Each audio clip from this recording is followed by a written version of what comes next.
Friends, कैसे हो आप सब लोग।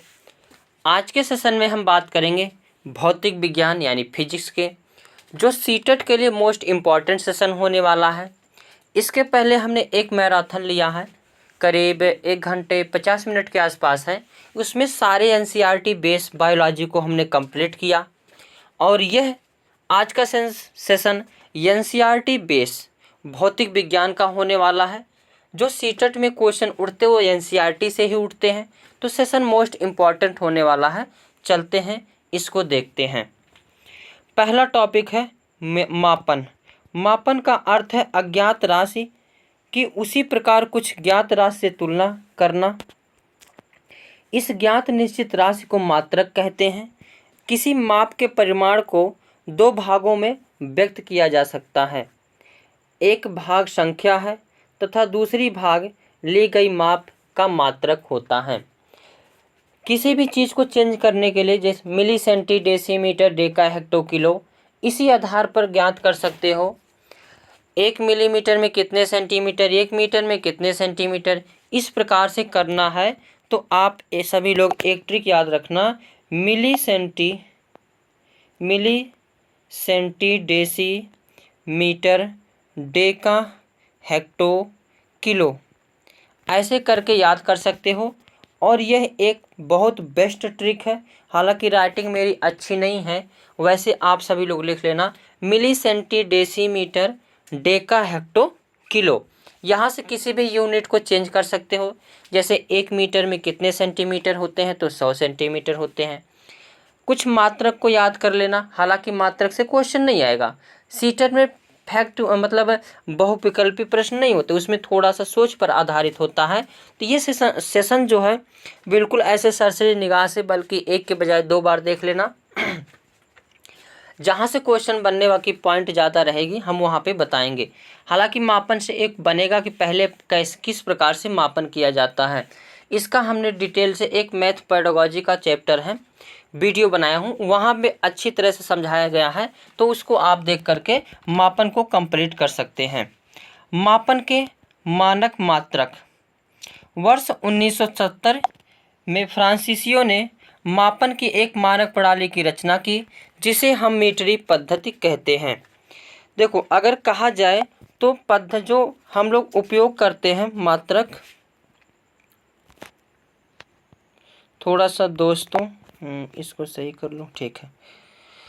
तो हम जिसको देखो, सभी वैज्ञानिक अलग अलग अपने हर देश में अलग अलग मात्रक चलता है। जैसे एक होता है एफपीएस यानी फुट पाउंड सेकंड, एक होता है एमकेएस मीटर किलोग्राम सेकंड, एक होता है सीजीएस सेंटीमीटर ग्राम सेकंड, और एक होता है एसआई प्रणाली। सभी वैज्ञानिक अगर अपने हिसाब से करने लगेंगे तो हर देश की अलग यूनिट होती है और हर देश का अलग मात्रक होता है। तो इस हिसाब से किसी भी चीज़ की गणना करने में कठिनाई होती है। तो सभी वैज्ञानिकों ने मिलकर के एक एसआई प्रणाली बनाई। एसआई मतलब होता है यानी अंतर्राष्ट्रीय मापन की प्रणाली बनाई गई, जो सभी वैज्ञानिक मिल करके एक मापन बनाते हैं और उस मापन का सभी लोग क्या करते हैं, उपयोग करते हैं। जैसे किसी व्यक्ति का नाम घर में कुछ और होता है, बाहर कुछ और होता है, तो वहाँ पे अगर कोई बाहर वाला व्यक्ति आया, घर वाले से पूछेगा तो घर वाले नहीं जान पाएंगे। घर वाले का नाम बाहर वाला नहीं जान पाता, इसीलिए एक वैज्ञानिक प्रणाली बनाई गई जिसमें सभी लोग उस नाम को क्या करेंगे, जानेंगे। 1970 ईस्वी में फ्रांसीसियो ने मापन की एक मानक प्रणाली की रचना की, जिसे हम मीटरी पद्धति कहते हैं। आजकल जिस मात्रक का उपयोग हो रहा है उसे एसआई यानी अंतर्राष्ट्रीय मानक प्रणाली यानी मात्रक प्रणाली कहते हैं। लंबाई का एसआई मात्रक क्या है, तो मीटर है। हालांकि मूल मात्रक कितने होते हैं, तो 6 हैं। व्युत्पन्न मात्रक तो बहुत सारे होते हैं। आज प्रत्येक मीटर को 100 बराबर भागों में विभाजित किया जा सकता है, जिन्हें हम सेंटीमीटर कहते हैं। 1 सेंटीमीटर के 10 बराबर भाग होते हैं, जिन्हें हम मिलीमीटर कहते हैं। 1 मीटर बराबर 100 सेंटीमीटर और 1 सेंटीमीटर बराबर 10 मिलीमीटर होता है। लंबी दूरियों के मापन के लिए मीटर एक सुविधाजनक मात्रक नहीं है। इसके लिए हम एक बड़े मात्रक को परिभाषित करते हैं, जिसे हम किलोमीटर कहते हैं। 1 किलोमीटर बराबर क्या होता है, तो 1000 मीटर होता है। अगला है किसी वक्र रेखा की लंबाई मापना। किसी वक्र रेखा की लंबाई सीधे ही मीटर पैमाने का उपयोग करके नहीं माप कर सकते हैं। वक्र रेखा की लंबाई मापने के लिए हम धागे का उपयोग कर सकते हैं। गति क्या है, तो समय के साथ वस्तु की स्थिति में परिवर्तन को क्या कहा जाता है, गति कहा जाता है। गति के प्रकार की बात करें तो जो सरल रेखा के अनुदिश गति करता है, इस प्रकार के गति को सरल रेखी गति कहते हैं। और बिजली के पंखे की पंखुड़ियों पर अंकित किसी चिन्ह की गति, किसी घड़ी के सेकंड की सुई की गति वर्तुल गति के उदाहरण हैं। किस गति के उदाहरण है, तो वर्तुलाकार यानी वर्तुल गति के उदाहरण हैं। कुछ प्रकरणों में कोई वस्तु एक निश्चित समय अंतराल के बाद अपनी गति को दोहराती है, उस गति को हम क्या कहते हैं, आवर्ती गति कहते हैं। लोलक की गति कैसी है, तो आवर्ती गति है, क्योंकि यह कुछ समय बाद ऐसे अपने स्थान को क्या करते रहते हैं, दोहराते रहते हैं। आगे है चाल।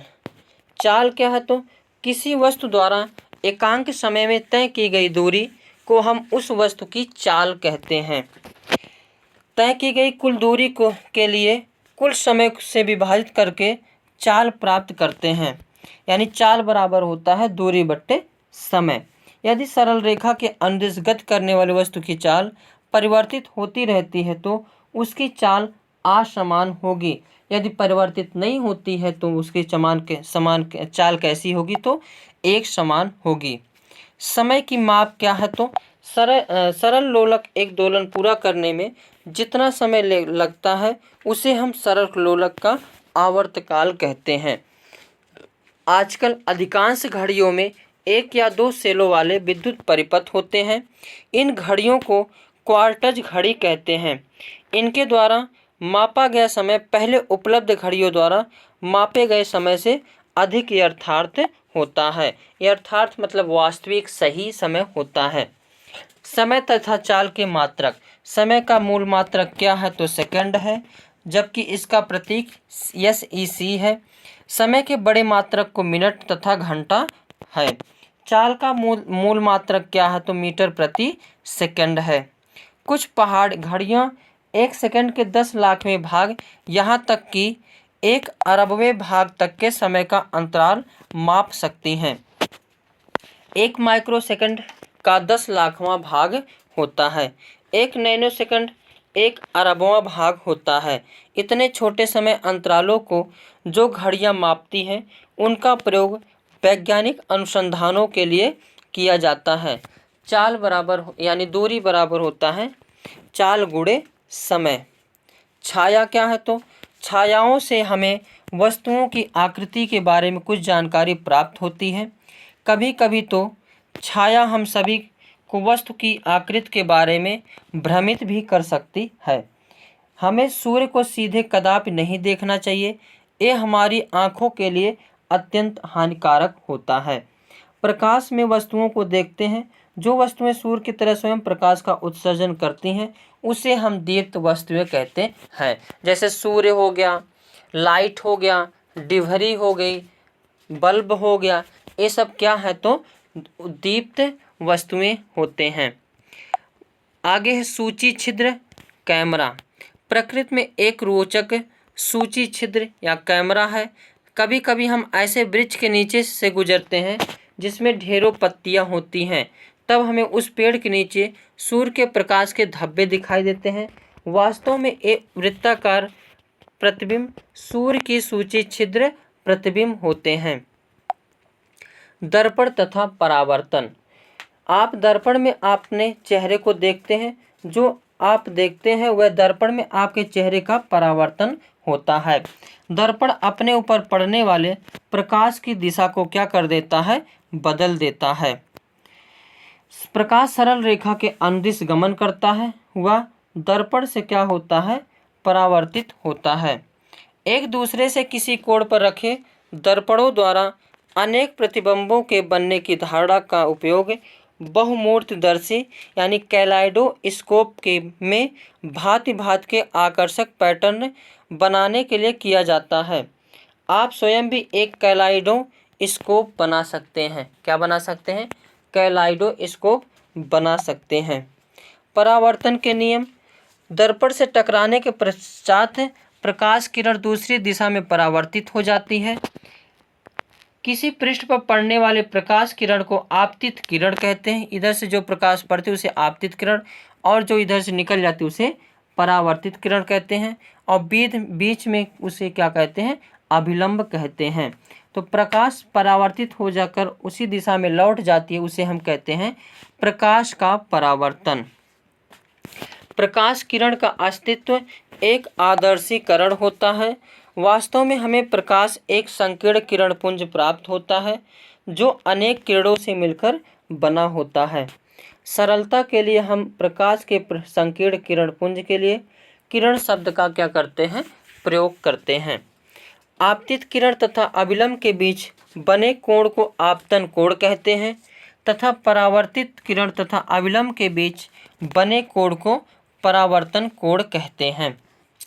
आपतन कोण सदैव परावर्तन कोण के बराबर होता है। यह परावर्तन के नियम पर आधारित होता है। आपतित किरण आपतन बिंदु पर अभिलंब तथा परावर्तित किरण ये सभी एक तल में होते हैं। यह परावर्तन का एक अन्य क्या है? नियम है। दर्पण द्वारा बने प्रतिबिंब में वस्तु का बायां भाग दाईं ओर तथा दायां भाग बाईं ओर दिखाई पड़ता है। इस परिघटना को पार्श्व परिवर्तन कहते हैं। नियम तथा विसरित परावर्तन इसमें से उतना ज़्यादा नहीं होगा। प्रकाश का परावर्तन जब जो है प्रकाश किसी चिकने वस्तु से टकराकर पुनः उसी दिशा में लौट जाता है, उसे हम प्रकाश का परावर्तन कहते हैं। आगे गोलीय दर्पण क्या है? गोलीय दर्पण वक्रित दर्पण का सबसे अधिक सामान्य उदाहरण है। यदि किसी गोलीय दर्पण का परावर्तक पृष्ठ अवतल है तो इसे हम परावर्तक पृष्ठ दबा हुआ तो उसे हम अवतल दर्पण कहते हैं, और परावर्तक पृष्ठ उभरा हुआ होता है तो उसे हम क्या कहते हैं? उत्तल दर्पण कहते हैं। चम्मच के भीतरी अब पर्दे पर बनने वाला प्रतिबिंब को कैसे प्रतिबिंब कहते हैं? वास्तविक प्रतिबिंब कहते हैं। समतल दर्पण द्वारा बने मोमबत्ती की लौ के प्रतिबिंब को पर्दे पर प्राप्त नहीं किया जा सकता था। इस प्रकार के प्रतिबिंबों को आभासी प्रतिबिंब कहते हैं। आपने डॉक्टरों को कान, नाक तथा गले का निरीक्षण करते समय अवतल दर्पण का उपयोग करते हुए देखे होंगे, क्योंकि अवतल दर्पण जो है वस्तुओं को बड़ा दिखाता है। एक प्रश्न पूछा जाता है कौन सा दर्पण पूरे सृष्टि संसार को अपने में समा सकता है, तो आंसर हो जाएगा उत्तल दर्पण, क्योंकि उत्तल दर्पण क्या करता है? सभी चीज़ों को अपने अंदर छोटा रूप में दिखाता है। टार्च, कारों, स्कूटरों के अग्रदीप परावर्तक पृष्ठ की आकृति भी कैसी है? अवतल है। वाहनों के पार्श्व दर्पणों में उपयोग किए जाने वाले उत्तल दर्पण हैं। लेंसों द्वारा बने प्रतिबिंब। आवर्धक लेंस वास्तव में एक प्रकार का लेंस ही है। लेंसों का उपयोग व्यापक रूप में चश्मों, दूरदर्शकों तथा सूक्ष्मदर्शियों में प्रयोग किया जाता है। वे लेंस जो किनारों की अपेक्षा बीच में मोटे होते हैं उसे हम उत्तल लेंस कहते हैं। जो किनारों के बीच पतले महसूस होते हैं वह अवतल लेंस होता है, और जो किनारों के बीच में मोटे प्रतीत होते हैं उसे हम उत्तल लेंस कहते हैं। लेंस पारदर्शी होते हैं तथा इसमें से प्रकाश गुजर सकता है।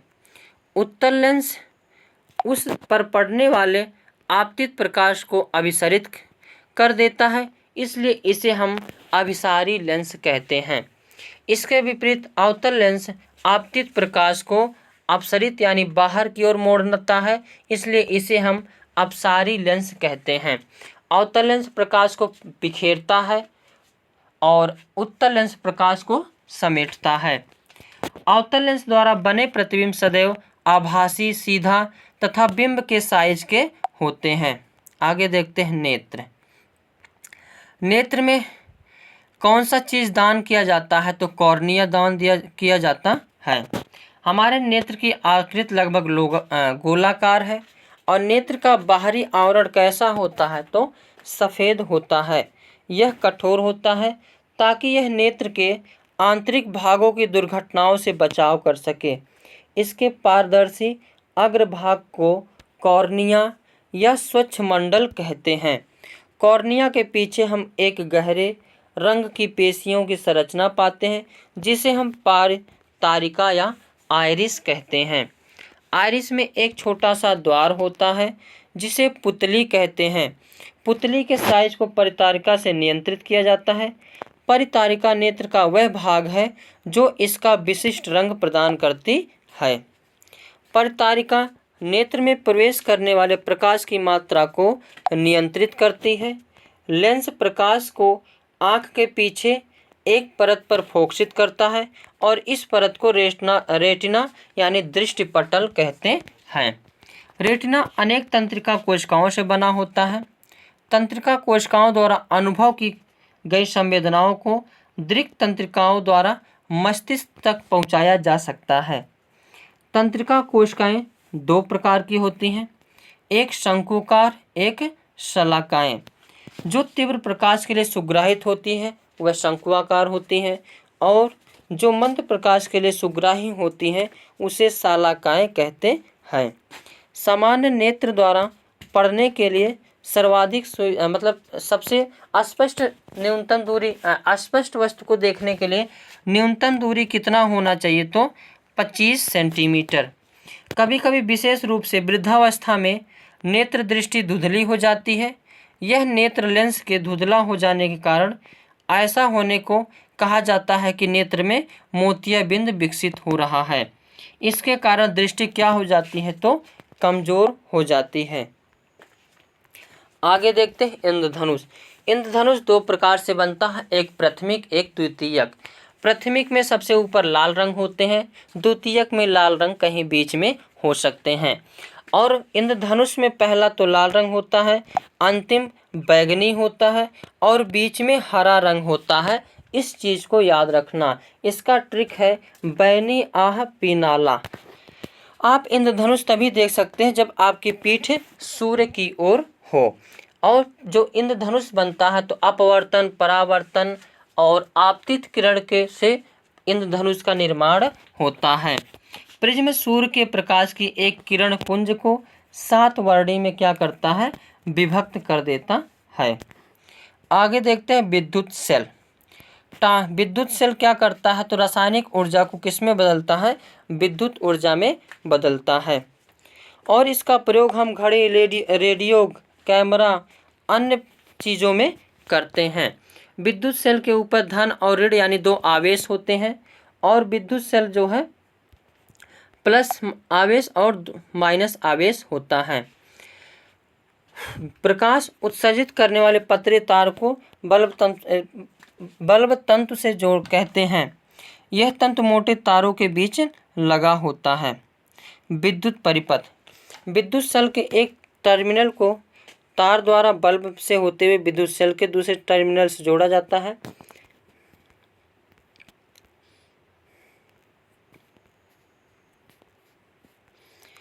आगे देखते हैं विद्युत धारा का रासायनिक प्रभाव। जब हम आसुत जल में नमक घोलते हैं तो हमें नमक का घोल प्राप्त होता है। यह विद्युत का अच्छा चालक होता है। आसुत जल लवणों से मुक्त होने के कारण हीन चालक होते हैं।